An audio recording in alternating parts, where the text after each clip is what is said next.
Sejam bem-vindos a mais uma atividade da nossa disciplina de Matemática Financeira para o curso de Ciências Contábeis da UFRJ e da UF no ambiente do CEBERJ.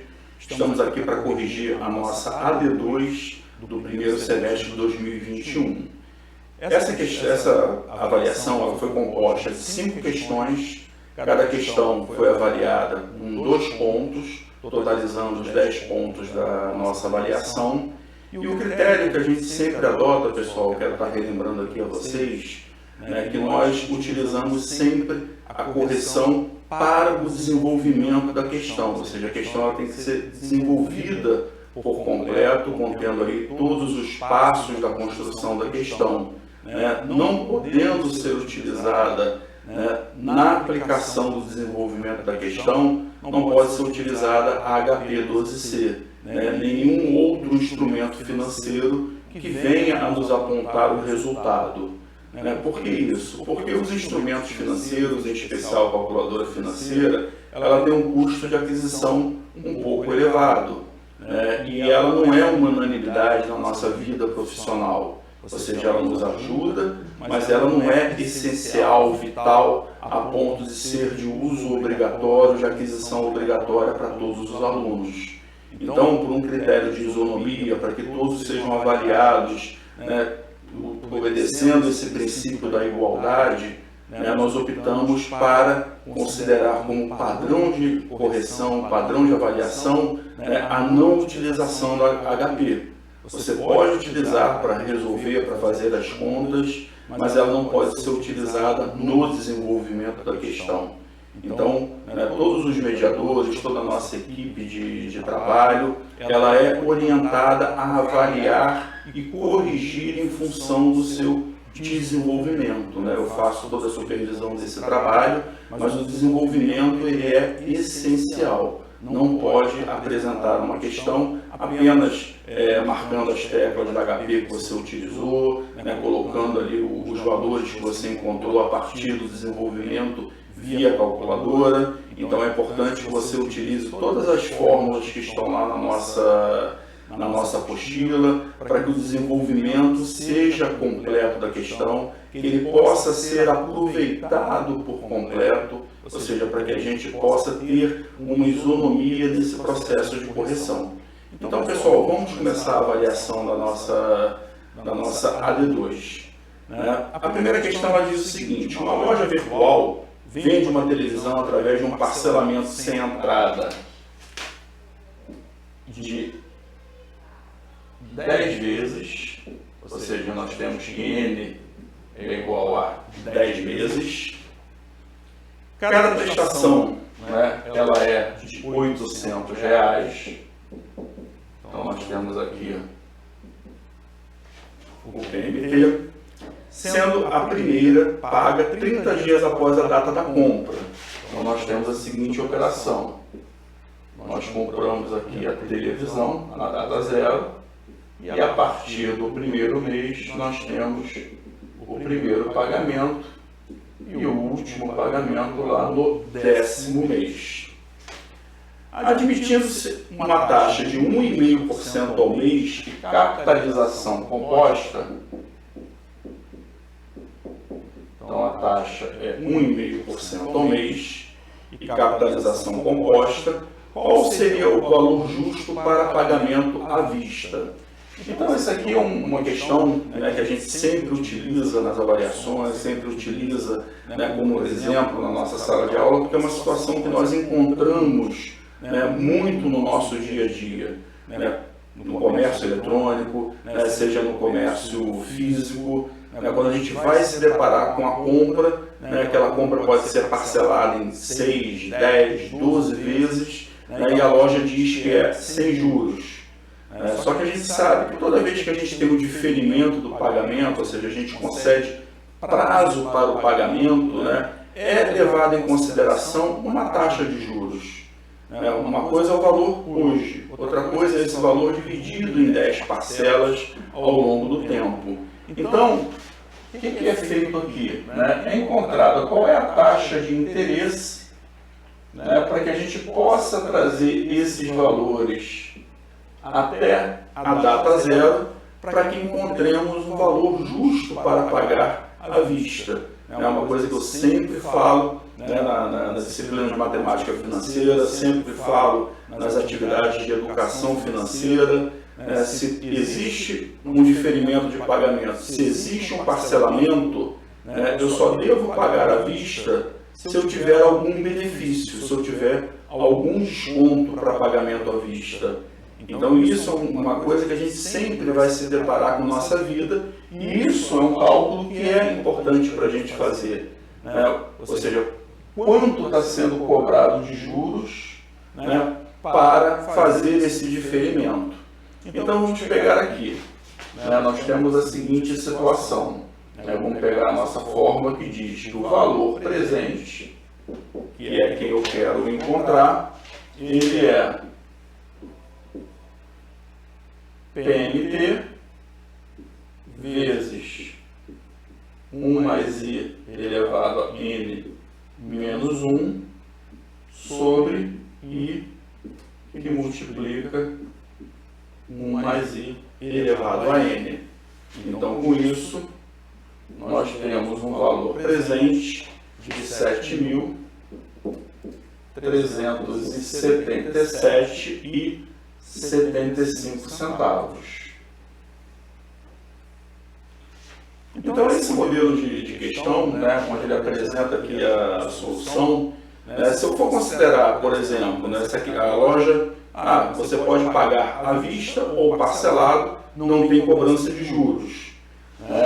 Então, numa situação como essa, para eu propor um pagamento à vista, se a loja não der esse desconto, eu vou estabelecer qual é a taxa de juros minha, objetiva, para que eu possa, olha, essa televisão que custa, cujo preço lá é 10 de 800, vamos imaginar que a loja esteja anunciando essa TV por 8.000, ou seja, para eu fazer o pagamento à vista e a minha taxa de interesse é de 1,5% ao mês, eu vou propor esse valor aqui, 7.377,75. Então, esse tipo de cálculo ele nos ajuda muito na hora da gente ofertar um desconto, na hora que a loja anuncia lá, olha, essa televisão ela está por 8.000 em 10 vezes, ou pode ser pago à vista por 7.800, um exemplo. A loja está dando um desconto. Ou seja, qual é a taxa de juros que está embutida aqui? Então, esse modelo nos ajuda muito a tomar determinadas decisões financeiras na nossa vida diária, na nossa vida corriqueira. Que é sempre importante vocês terem em mente exatamente isso. Toda vez que eu tenho diferimento do pagamento, pode ser um pagamento único daqui a 30, daqui a 60 dias, pode ser em 2 pagamentos, em 3, em 10, em 12 pagamentos, ou seja, não importa em quantos pagamentos. O que importa é a gente saber que, se eu tenho diferimento, eu tenho taxa de juros embutida naquele valor da prestação, embutida naquele diferimento. Então, para eu antecipar o pagamento, ou seja, para eu pagar à vista, eu tenho que ter um benefício. Eu não posso levar em consideração o argumento de que o pagamento a prazo é o mesmo valor do pagamento à vista, porque se eu tenho diferimento de pagamento, eu tenho com certeza juros embutidos. Então, pessoal, vamos partir aqui para a nossa segunda questão.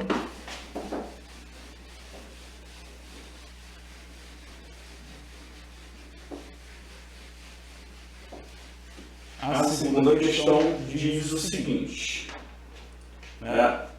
um laptop é vendido em uma loja por... Então vamos colocar aqui, esse laptop é vendido por 5.400 à vista ou a prazo em 12 pagamentos mensais, não sendo exigida entrada e sendo cobrados juros da operadora do cartão de crédito. Qual será o valor dos pagamentos se a taxa de juros considerada for de 3% ao mês. Então aqui já é um exemplo, né, semelhante, mas é com outro enfoque, ou seja, a loja ela tem o preço dela à vista. Se você quiser parcelar, você vai apresentar, né, uma modalidade de financiamento. No caso do exemplo, a loja está utilizando o quê? Ela está utilizando o cartão de crédito, a cobrança dos juros da administradora do cartão de crédito. Então, se eu quiser financiar, né, essa compra e a loja me parcela em até 12 vezes, o cartão de crédito cobra uma taxa de 3% ao mês. Então, como é que ficaria o valor de cada prestação mensal? Eu tenho o seguinte: o valor presente é igual ao valor da prestação, que é quem eu quero descobrir, vezes 1 mais I elevado a N menos 1 sobre I, sobre I, que é 3%, multiplicado por 1 mais I elevado a 12. Então aqui nós vamos encontrar que o valor da prestação mensal é R$ 542,50. Então aqui também entra um exemplo que a gente acaba se deparando no nosso dia a dia, é quando nós precisamos financiar alguma coisa ao qual nós temos o preço à vista, e se nós quisermos financiar, nós temos que arcar com um encargo estabelecido pelo operador do financiamento, que pode ser um cartão de crédito, pode ser um banco, né, pode ser uma financeira qualquer, né? Então aí nós calculamos a prestação a partir, né, da conjugação do valor do bem, o prazo de financiamento e a taxa de juros a ser cobrada. Vamos então partir para a nossa terceira questão.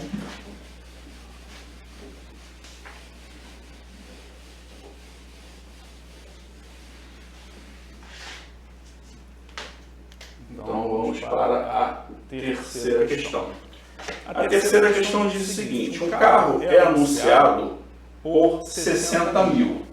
Então vamos colocar aqui, o preço do carro ele é 60 mil. A financeira concede financiamento sem análise de crédito se o cliente der 40% de entrada. Então a entrada ela é o quê? Ela é 40% do preço. Então 40% de 60 mil é 24 mil. Então o que eu financio? Eu financio o valor do bem, né, no caso o automóvel, menos a entrada. Então o valor presente vai ser R$ 36 mil. A financeira cobra uma taxa de juros nominal, então uma taxa, vamos botar aqui, ó, para a gente não esquecer, a taxa ela é nominal, de 24% ao ano. 24% ao ano. A primeira prestação vencerá 30 dias após a data da compra. Considerando as condições ofertadas, quais seriam os valores para condições de N igual a 24 meses e N igual a 36 meses? Então nós temos duas situações, ou seja, nós queremos decidir qual é a melhor opção de financiamento, ou seja, qual é a prestação que vai caber no meu bolso, né? Então eu estou analisando para financiar em 24 parcelas mensais ou em 36 parcelas mensais.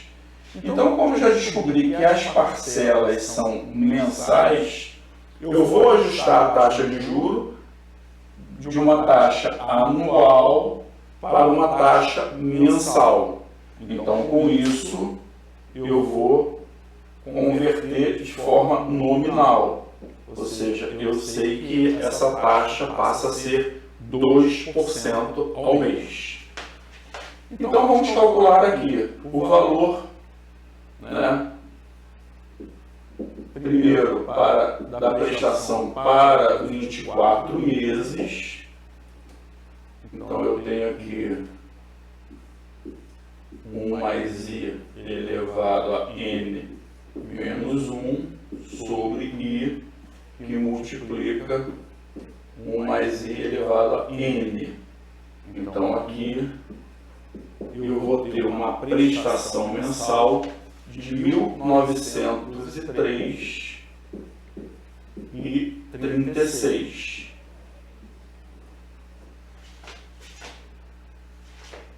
Na segunda condição, ou seja, eu vou calcular o valor da prestação, considerando agora um N igual a 36.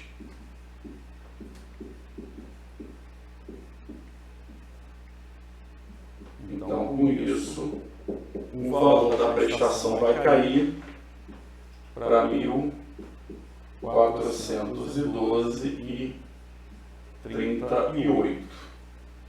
Então, aqui é apenas um critério de decisão. Ou seja, eu tenho o mesmo elemento balizador da operação, que é a taxa de juros, que ela é de 2% ao mês. O valor que eu estou financiando nesse caso é o mesmo, ou seja, não tem diferença, porque muitas das vezes algumas condições operacionais de financiamento, se eu aumento o financiamento, às vezes eu posso estender um pouquinho o prazo, que não é o caso, ou seja, eu estou financiando o mesmo valor e eu quero decidir se eu vou financiar em 24 ou 36, obedecendo a mesma taxa de juros. Então eu tenho aqui a opção de pagar 24 de 1.900 ou pagar 36 de 1.400 e qualquer coisa. Tá? Se a gente fosse decidir, né, se a gente for tomar uma decisão de escolha, né, se eu tenho a mesma taxa de juros, eu sempre decidiria pelo financiamento menor prazo. Por que isso? No contexto, eu vou pagar menos juros. Por que eu pago menos juros? Porque o diferimento ele é menor. Eu não estou diferindo em 36 prestações, eu estou diferindo em 24 prestações. Então, se vocês observarem, né, eu estou aumentando aqui em 50% do prazo. Então, 50% do prazo, né, o valor dessa prestação, ela deveria cair aproximadamente 33%. Mas quando a gente observa, ela não está caindo 1/3, ela está caindo menos de 1/3. Então, se eu tenho a mesma taxa de juros, quanto maior for o prazo, mais eu pago de juros no financiamento. Então, isso também é um aprendizado que a gente leva, né, quando a gente estuda matemática financeira. Ou seja, se o 1.900 cabe no meu bolso, eu não tenho que pensar 2 vezes em financiar em 24 vezes, porque eu vou pagar bem menos juros no final da operação. Então vamos partir agora, pessoal, para a nossa quarta questão. Deixa eu ajustar aqui. Então vamos nós. Deixa eu apagar aqui também.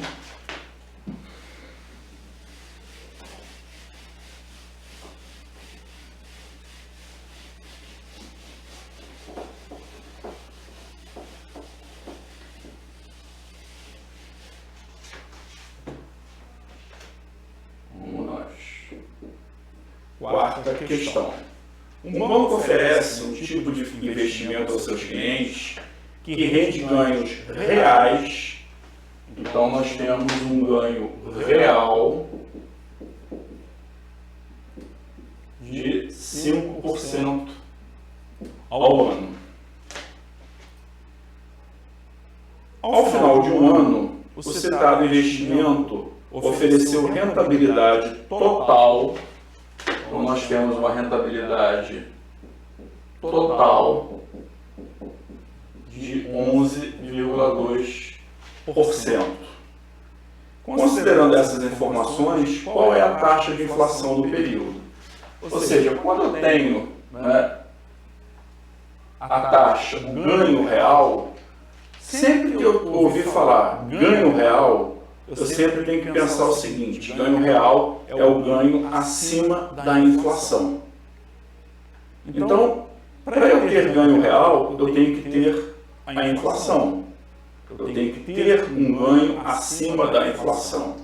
Então, esse tipo de investimento, né, são investimentos, por exemplo, títulos do Tesouro, né, algumas debêntures que são bem colocadas no mercado, algumas títulos de recebíveis, né, um CRI, um CRA, né, uma letra de câmbio imobiliário, uma letra do crédito agrícola, ou seja, nós temos uma série de exemplos de investimentos que oferecem ganho real. Ou seja, então quando ele oferece o ganho real, eu tenho o quê? Eu tenho esse ganho acima da inflação. Ou seja, eu preciso apurar a inflação para acrescentar esse ganho. Então, os títulos do Tesouro hoje, né, todos eles são os títulos chamados, né, IPCA+. O que são esses títulos IPCA+? Ou seja, o governo vai apurar esse índice de inflação, o IPCA, índice de preço ao consumidor amplo, e vai acrescentar a taxa de juros, né, que é contratada no início da operação. Ou seja, então você sabe que vai ter ganhos reais, né, acima da inflação. Então, nesse exemplo que nós estamos utilizando na nossa questão, nós temos a seguinte situação. Nós temos o ganho real estabelecido, nós temos o ganho total. Quem nós queremos descobrir agora? Nós queremos descobrir agora a inflação, quanto que foi a inflação no período. Então, eu sei o seguinte, que a minha taxa total, ou seja, 1 mais a taxa total, ela é igual a 1 mais a minha taxa real multiplicado por 1 mais a minha taxa de inflação. Então, eu vou passar esse para lá dividindo. Então, eu vou ter 1 mais a taxa de inflação vai ser 1,12 dividido por 1,05. Então, eu vou ter aqui 1 mais a minha taxa de inflação igual a 1,059047. Então, eu tiro 1 e 1 aqui. Eu sei que a minha taxa de inflação no período foi 5, botei 5 aqui, mas é 7, tá? % naquele período. Então, outro ponto importante, né, que eu já falei com vocês na outra correção, mas é um ponto importante para vocês estarem assimilando, é que a inflação ela não é periódica. Por exemplo, eu tenho uma taxa de juros, a taxa de juros ela é periódica. O que quer dizer isso? A taxa de juros ela se move periodicamente em cima daquele tempo em que ela está atrelada. Então, eu tenho que ter uma taxa de juros ao ano, eu tenho que ter uma taxa de juros ao mês. E essa taxa de juros, ela se repete durante o período de capitalização. Ou seja, se eu financiei um bem, né, ou se eu fiz um investimento, né, contratei esse investimento com ganhos reais, por exemplo, um título do Tesouro, IPCA+, vamos imaginar que seja IPCA mais 5%. E aí eu peguei um título para daqui a 2045. Ou seja, a cada ano daqui até 2045, eu vou ter o quê? Eu vou ter 5% de ganho real todo ano. Já a inflação não. A inflação ela não é periódica. A inflação ela é o quê? Ela é exclusivamente do período. Então eu tenho a inflação de janeiro, eu tenho a inflação de fevereiro, a de março, e aí quando eu junto o pacote de inflação, eu tenho a inflação do trimestre, eu tenho a inflação do semestre e eu tenho a inflação do ano. Então daqui até 2045, que seria o vencimento de um título desse que a gente está utilizando como exemplo, eu vou ter 5% todo ano. Mas cada ano eu vou ter o quê? Cada ano eu vou ter a sua própria inflação. Então a inflação de 2021, a inflação de 2022, de 2023 e assim por diante até 2045. Mas eu posso ter, em alguns momentos, a inflação com o mesmo índice. Vamos imaginar que a inflação de 2021 ela dê 8%. Então, a inflação de 2021. A inflação de 2022, curiosamente, ela também deu 8%. Eu posso falar que essa inflação ela é de 8% ao ano? Não, não posso fazer isso. Eu posso falar o quê? Em 2021 ela foi de 8% e em 2022 ela também foi 8%. Então isso é um conceito também importante para vocês gravarem, para vocês assimilarem. A inflação ela é do período, ela não é periódica, ela não se repete. Tá bom, pessoal? Vamos passar agora, pessoal, deixa eu apagar aqui, para a nossa quinta e última questão.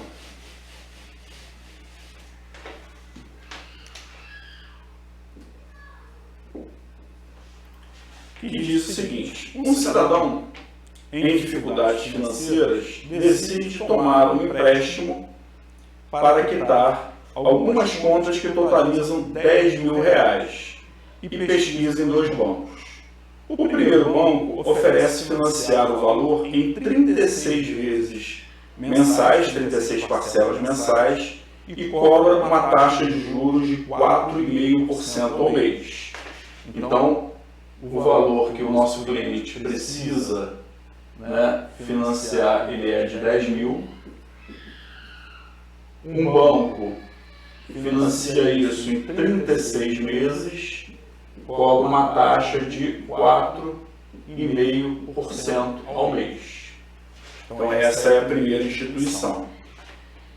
O segundo banco não informa o valor da taxa de juros, mas informa que as 36 prestações mensais, ou seja, então a segunda situação, ele financia em 36 meses também, não informa a taxa de juros, a gente não sabe, aqui a gente não sabe qual é o valor da prestação, aqui nós não sabemos qual é a taxa de juros, mas sabemos que a prestação será de R$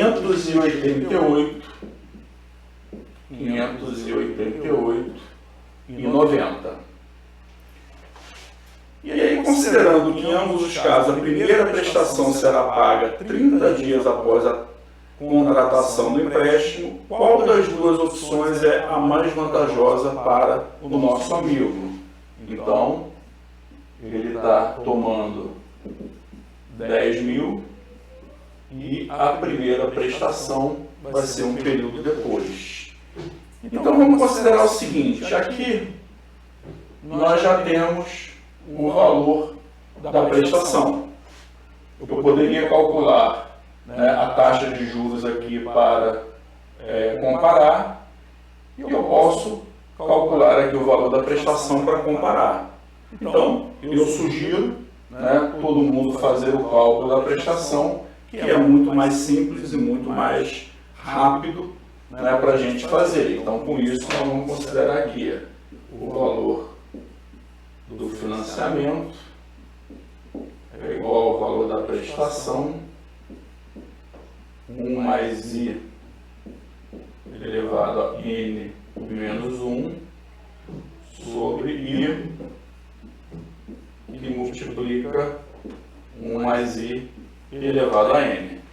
Com isso, nós vamos ter um valor de prestação de 566,06. Então, nessas duas situações, qual é a mais vantajosa? Pagar 588 ou pagar 566? Né? Se eu não tiver nenhuma surpresa no caminho, por isso que é sempre importante, né, quando vocês forem tomar um financiamento, tomar um empréstimo, é vocês olharem tudo que cerca aquela operação. Então, se eu considerar que essa taxa aqui ela é efetiva, ou seja, o banco não vai me cobrar uma taxa extra, uma taxa de cadastro, né, não vai me cobrar um seguro, que muitas vezes essas operações envolvem contratações acessórias, ou seja, se esse for o valor final, eu não tenho dúvidas que esse aqui é a melhor opção. Então, pessoal, está aqui finalizada a nossa AD2, nossa correção da AD2 de 2021, primeiro semestre. Tá? Essa semana vamos gravar um outro vídeo. Eu peço que vocês entrem em contato com os mediadores de vocês, né, para passar as dúvidas, para que a gente possa gravar esse outro vídeo em cima das dúvidas de vocês, das necessidades de vocês, para a gente colocar antes da nossa APX2. Tá, pessoal? Então, entrem em contato com os mediadores. Vocês têm os mediadores presenciais, né, nos seus polos. O polo que não tem um mediador presencial, nós temos a mediadora à distância. Então, entrem em contato com os mediadores, não deixem de apresentar as dúvidas de vocês, para que a gente possa estar gravando outro vídeo exatamente em cima das necessidades, das dúvidas que vocês têm, né, para que a gente possa ir para essa APX2 com todas as dúvidas de vocês sanadas. Então, pessoal, muito obrigado, né, a participação de vocês em cada vídeo, em cada apresentação, né, em cada atividade, para a gente é muito importante. Tá? Muito obrigado a todos.